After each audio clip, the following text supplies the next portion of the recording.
The sound of muffled sobs echoed through the executive suite as Mark Jenkins froze in the doorway, the quarterly reports clutched in his trembling hand. His boss, the formidable CEO who never showed weakness, sat hunched over her desk, shoulders shaking. In that moment, everything he thought he knew about Victoria Chen shattered. What happened next would transform both their lives forever, proving that sometimes our greatest connections come when we're at our most vulnerable. If you're touched by this story of unexpected friendship and second chances, please hit that like button and subscribe to see more heartwarming content that reminds us we're never truly alone in our struggles. Mark Jenkins checked his watch for the third time in 5 minutes. 7:42 p.m.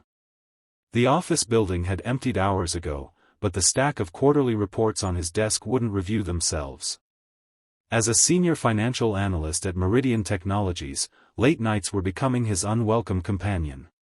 His phone buzzed with a text from Mrs. Patel, his neighbor and lifeline.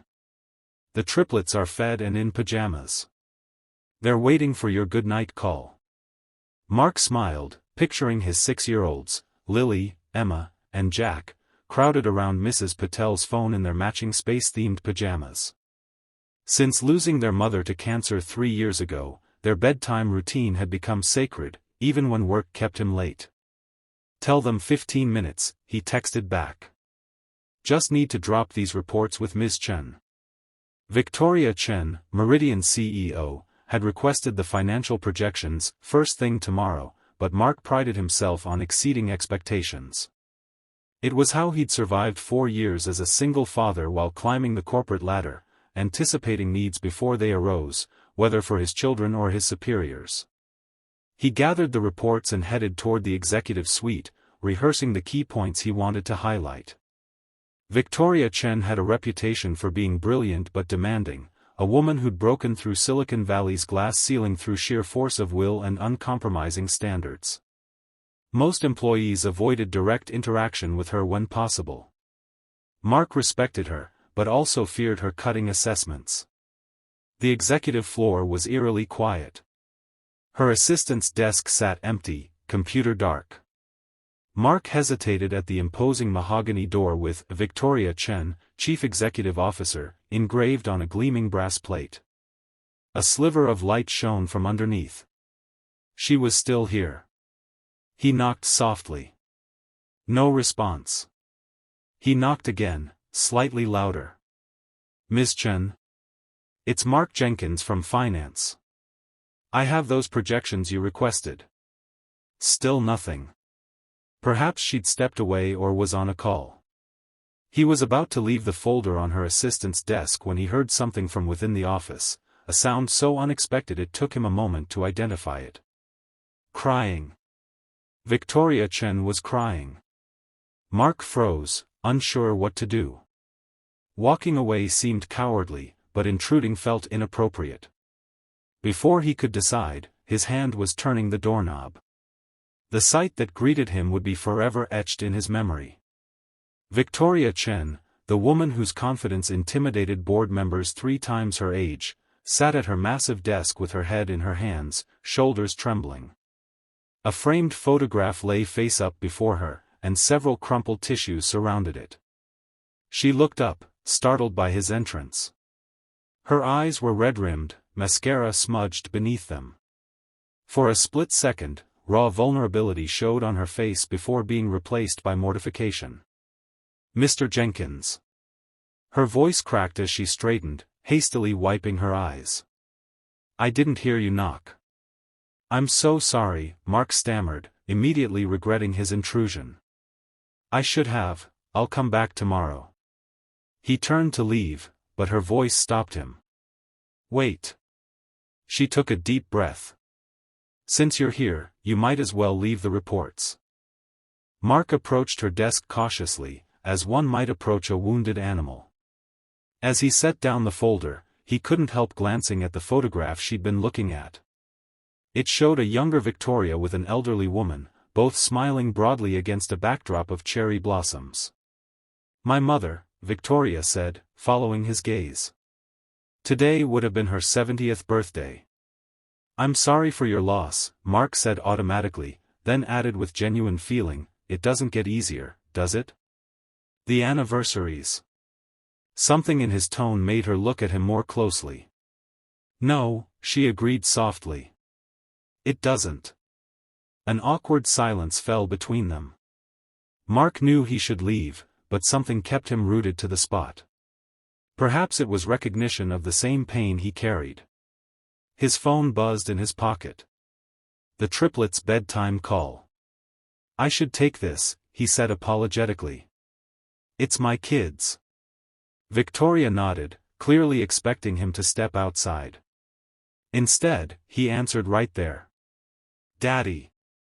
3 excited voices erupted from the speaker, talking over each other in a chaotic chorus that never failed to warm his heart.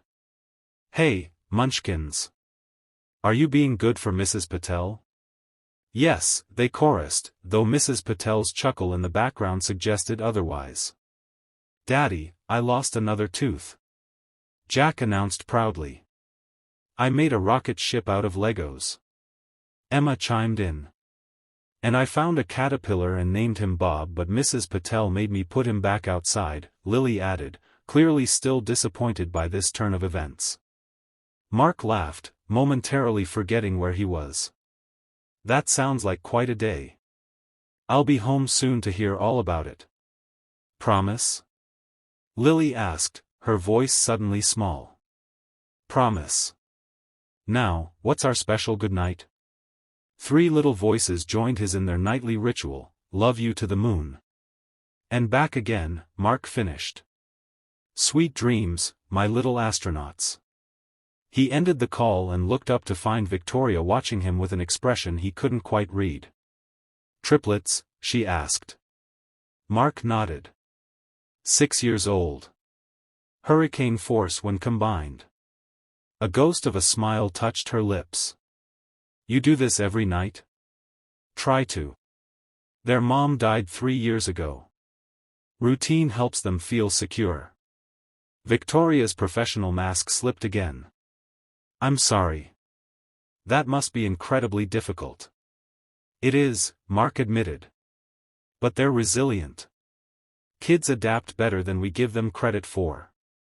Victoria's gaze returned to her mother's photograph. "My mother raised me alone too. My father left when I was 4. She seemed surprised by her own candor. "She worked 3 jobs sometimes.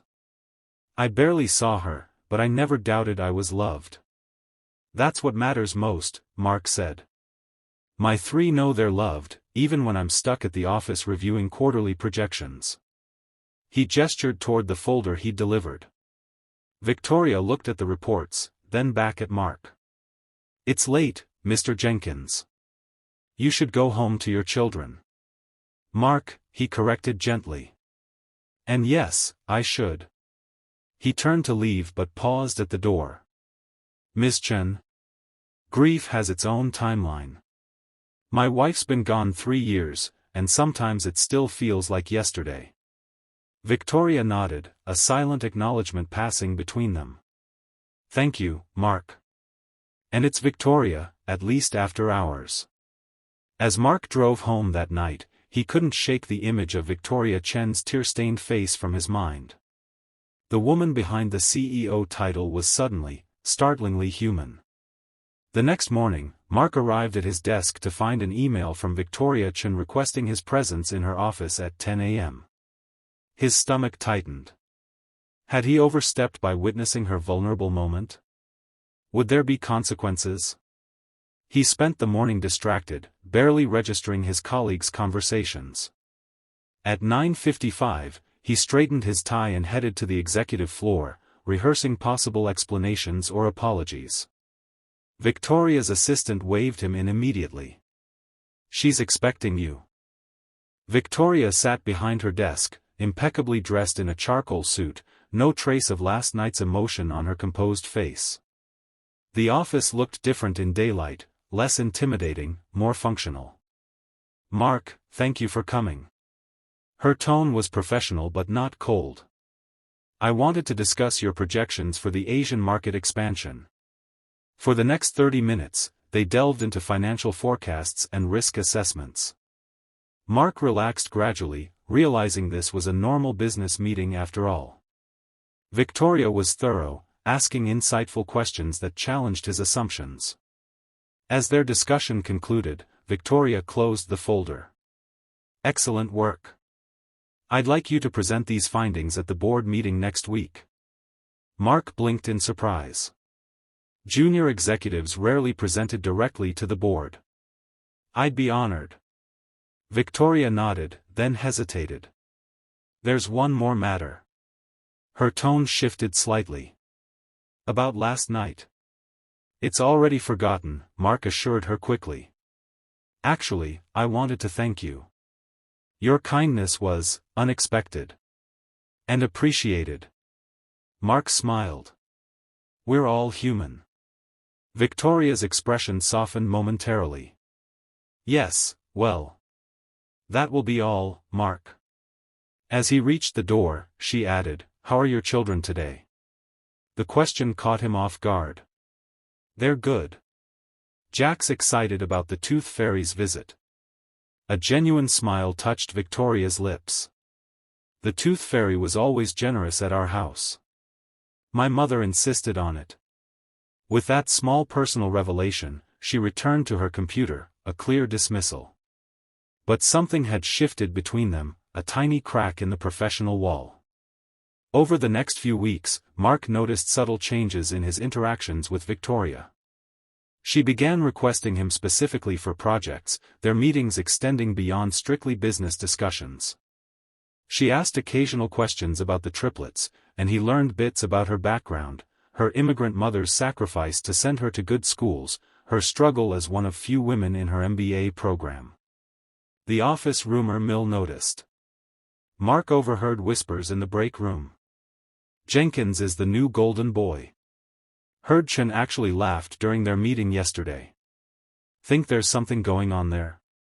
Mark ignored the gossip. He respected Victoria too much to feed into office politics, and he recognized their growing connection for what it was, two people who'd experienced loss finding unexpected common ground. One evening, as they finished reviewing a presentation, Victoria asked, "Do you ever feel like you're failing them? Your children?" The question's vulnerability surprised him. "Every day," he admitted. "I'm either failing at work or failing at home. Sometimes both simultaneously." Victoria nodded thoughtfully. "My mother used to say she felt the same way. I never thought she was failing, but she carried that guilt constantly." "What would she think of you now? CEO of a Fortune 500 company?" Victoria's eyes brightened. "She'd be proud but would still ask why I'm not married with children."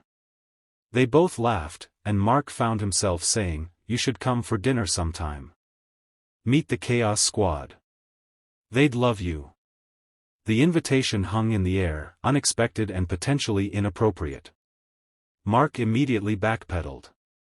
"I'm sorry, that was unprofessional." "No," Victoria said quietly. "It was kind.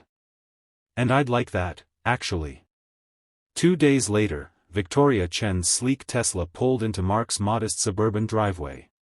She sat for a moment, clutching a gift bag and wondering what had possessed her to accept this invitation.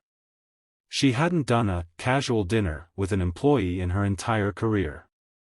Before she could reconsider, the front door burst open and 3 small figures tumbled out, followed by Mark in jeans and a casual button-down that transformed him from the polished professional she knew.